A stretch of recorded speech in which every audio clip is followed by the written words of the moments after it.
Well-earned split for the Astros. You got a starter that gets one out in the first inning. You give up 5 runs in the first inning. You really had to count on your bullpen. They came through in a big way. It was an unlikely victory tonight and a very sweet one for the Houston Astros. It's a very difficult thing to ask of the bullpen to not only cover that many innings, but also throw up a whole bunch of zeros and give the offense a chance to get back in it. Those guys in the middle innings were the heroes today. Yeah, Seth Martinez, career high, 3 2/3 innings today for the Astros. He gets the win, and he's standing by with Julia Morales. Thanks so much, Seth Martinez. It was actually kind of cool to hear your name over the speaker just now, the winning pitcher today. Take me to that first matchup that you had. Marcus Semien there. You've got bases loaded, 1 out. First inning for you. What did you need to tell yourself? How did you get through that right there? Right. Obviously, you're just trying to minimize right there. Double play is exactly what you want. Made a couple good pitches, and that's what we got. Nice double play. So, yeah. Then you just took off. You were cruising at 3 2/3 tonight. What was working for you against a Rangers team that we saw could do some damage? Right, yeah. I think it was just attacking, being confident through the zone. Carantini, had some great pitch calls back there. A lot of balls put in play, but we got a great defense. So, really, it was just attacking, trusting the defense, trusting Carantini and myself. So, yeah. Saw the dugout giving you so much love each time that you would come in. They were so proud of you. Are you kind of proud of yourself of what you did for the team in a game that's so important to you guys? Yeah, definitely. But it was a huge team effort right there. We needed the bullpen to come through right there. Bats were hot. 10 runs is huge. Just trying to catch that roll right there. Big day for the pen, so great to see. Yeah, big day for the pen. Big day for you too, though. Congrats. Thanks for the time. Thank you very much. All right, Seth Martinez. Big night for him. These Astros get out of here splitting this series, 1 or 2 games apiece. Stay right there. We'll have much more coming up after the break. And it's a really good series split for the Houston Astros. Alongside Brian Bogasevic, Kevin Eschenfelder, back with you. Welcome into our Space City Home Network studios. And I think that's the thing that we got to really think about from the standpoint of, you get kind of blown out in those first 2 games, and then to be able to come back and get a split, that is very well done. There was a lot stacked against the Astros in this series. They lose a couple games early. You go into today, your number 1 starter gets scratched. You get a minor league call-up who doesn't make it out of the first inning. It would have been really easy to just pack it in and say, hey, stuff's just not working in our favor, but that is not the makeup of this team. They fight for 9 innings and they come out with a big win. Yeah, absolutely. And, you give up 5 in the first inning, but that's when the Astros offense really went to work. They kind of let Andrew Heaney off the hook a little bit. They did score 2, put a crooked number up in the first inning, but that would be the last time that they would let him off the hook. And who else? Yordan Alvarez, this just in. He can hit. I mean, he can hit in a big, big way. We talk about Yordan in this one today, and after last night hitting a home run tonight, that's just an ordinary single, but kind of got things going in the first inning. You kind of got to see everything that Yordan can do. He fights off a pitch up and in, shoots it up through the middle for a base hit. Then he gets a pitch, a fastball that leaks back into his wheelhouse, down and in, this little 2-seamer. That's a pitch that he crushes. So a tough pitcher's pitch in the first at-bat, fights it through for a base hit. Then he gets the mistake that he hurts Heaney big on. But this double right here, this was the most impressive swing of the night for Yordan. This is a left-on-left matchup. Brock Burke was brought in to face Yordan. It's a slider down out of the strike zone that he goes and throws the barrel at and hits for a double into the corner. That's the separator for Yordan. There's a lot of guys that can hit. There's a lot of guys that have a lot of power, but to be able to go outside of your best swing and drive in runs, not a lot of guys can do that. And the fact that was a slider moving away from his barrel, and to be able to hit it hard like that and be able to hook it into the corner in a situation like that. And we talked about this when you and I were watching the game, Bogey, is that that he knows that this is my job to drive in runs. This is a situation. This may be a bit of a pitcher's pitch, but it's my job to put the barrel on it and drive in runs in an RBI situation. That's why the argument that runs batted in isn't a good statistic. That's why I don't like it, because it is a skill to drive in runs. When you have runners on second and third, you're not going to get cookies from the opposing pitchers. You're going to get their best pitches. And as a guy who hits in the middle of the order, it is your job to be able to handle those pitches and drive in the runs. Yordan is willing to go outside of the strike zone because he knows that he's the best option to drive runs in. And make no mistake about it, Yordan Alvarez cares. He cares what people think about how he is as a baseball player. And I don't mean as a hitter. And I don't mean as a power hitter. He wants to be a good all-around hitter. He wants to be a good all-around player. And he has turned himself into that. I can remember going to spring training games. We didn't know who Yordan Alvarez was.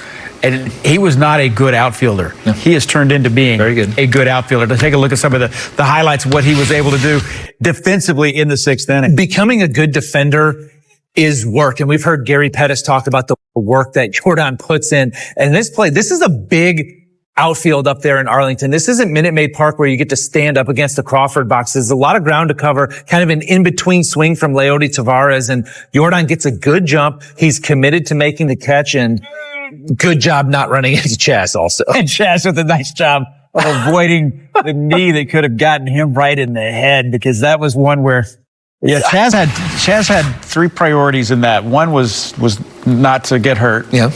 2 was to maybe catch the ball, and 3 was to not hurt Yordan.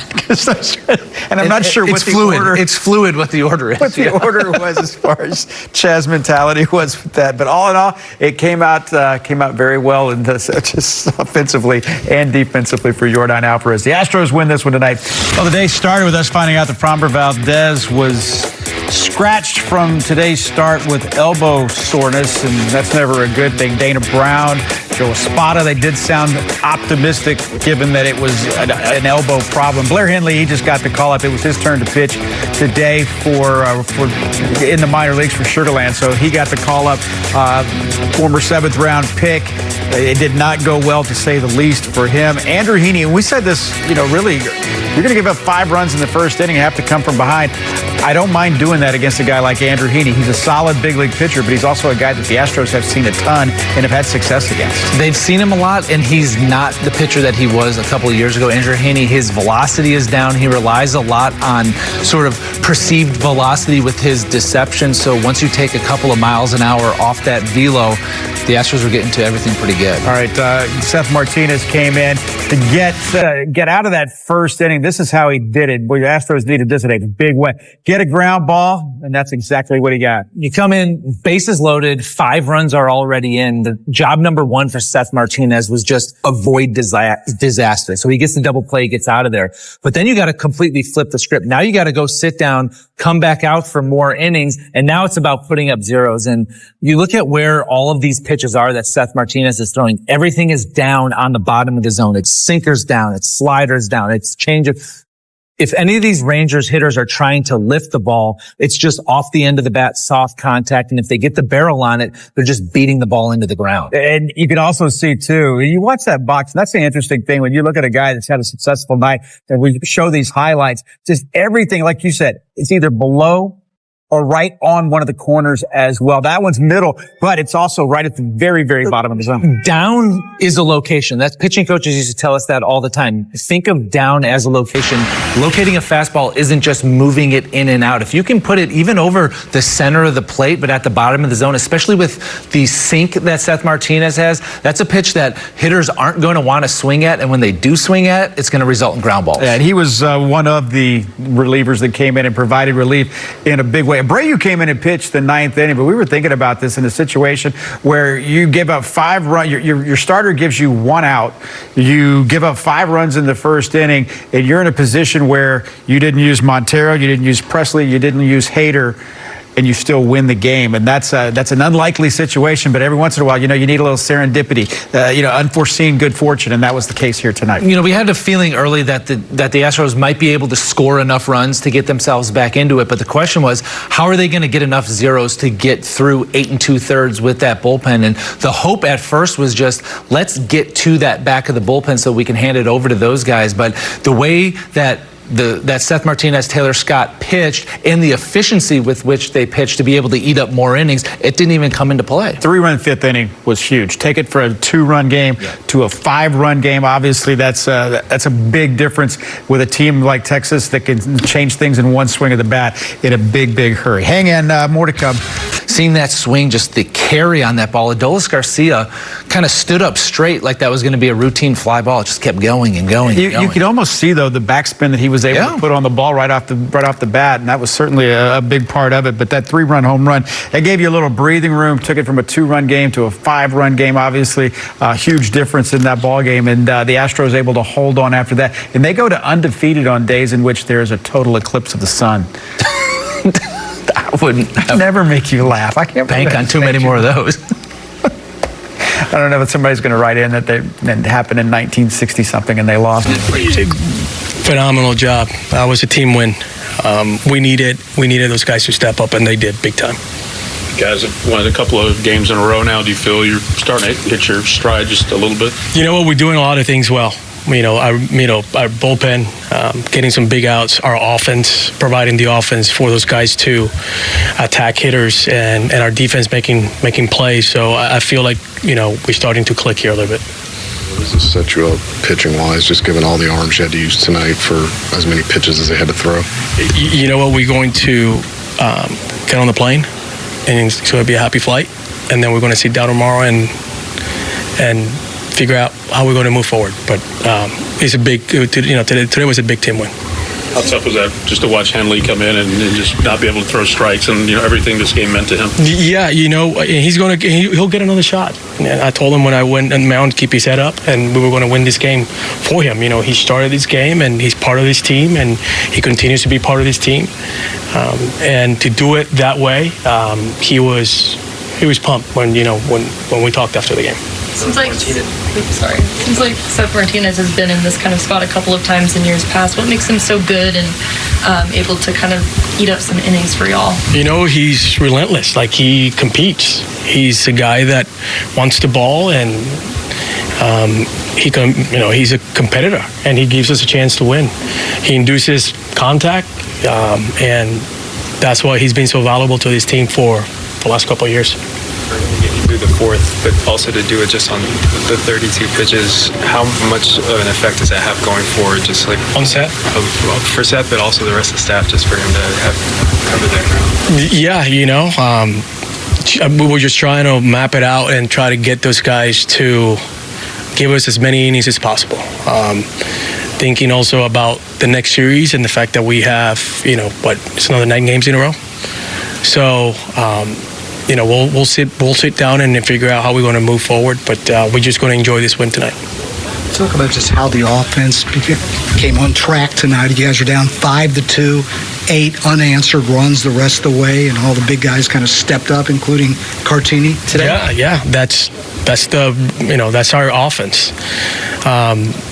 They're resilient. They see an opportunity and they know that we want to walk out of here with a win tonight, and they showed up and put some big swings and were able to carry us through and get us a big win. But again, the bullpen did a magnificent job, and it was awesome. What are some of these options that could really good corresponding with? Tell us what the emotions were like for you today and what your whole day was like leading into tonight's game.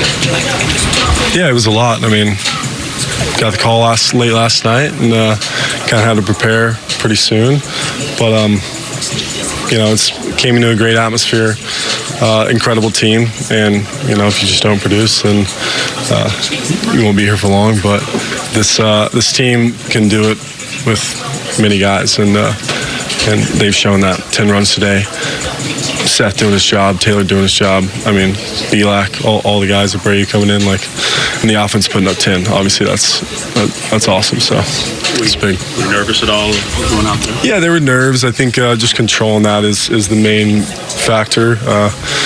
Try to breathe as much as I could and get it over with, and then just making adjustments is the main key. And when you don't make adjustments, it ends up piling up on you. So. But overall, it was a great day. Pretty cool debuting, #1 in the hometown.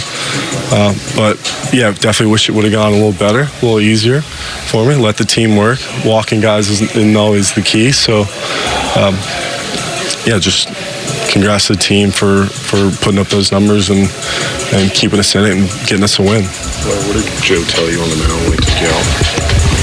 It's just kind of keep your head up, you know. Like, I obviously didn't throw the way I wanted to, and he's got a great idea of, you know, how I was feeling. So it was more of just like, hey, you'll get another opportunity.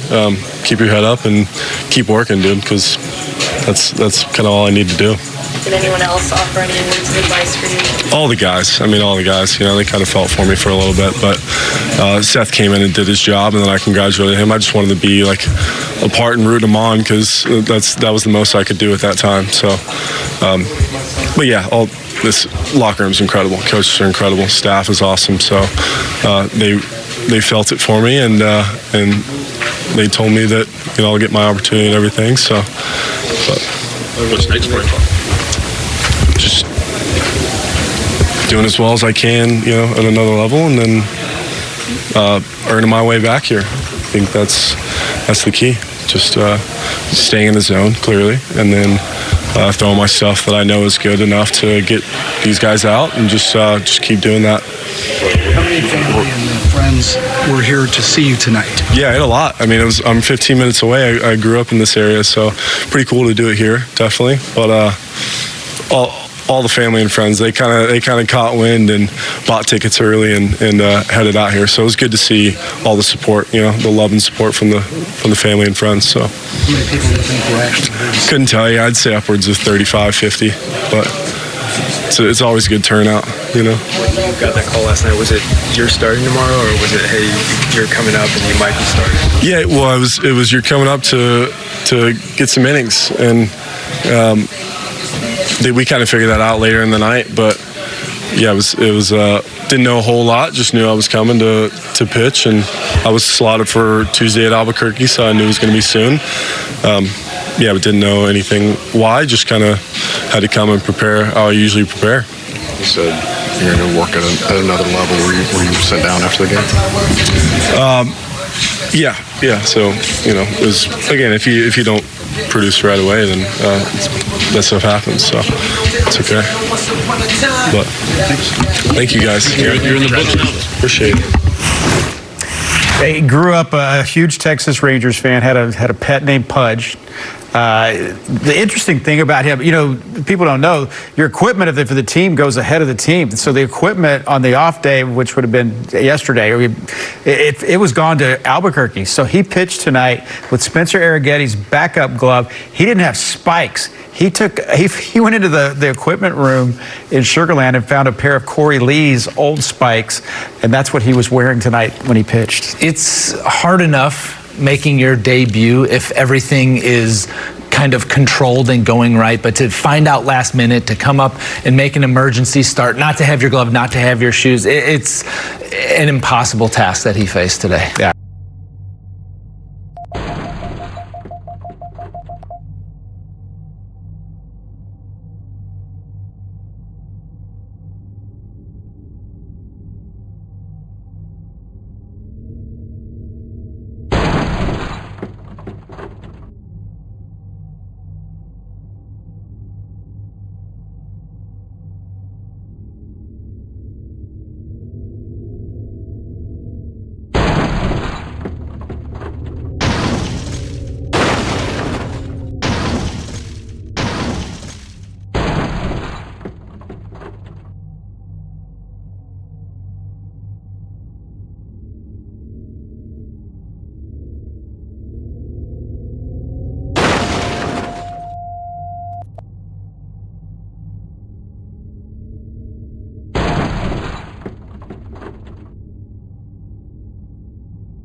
There is a speed bump on the front. There is a speed bump on the front.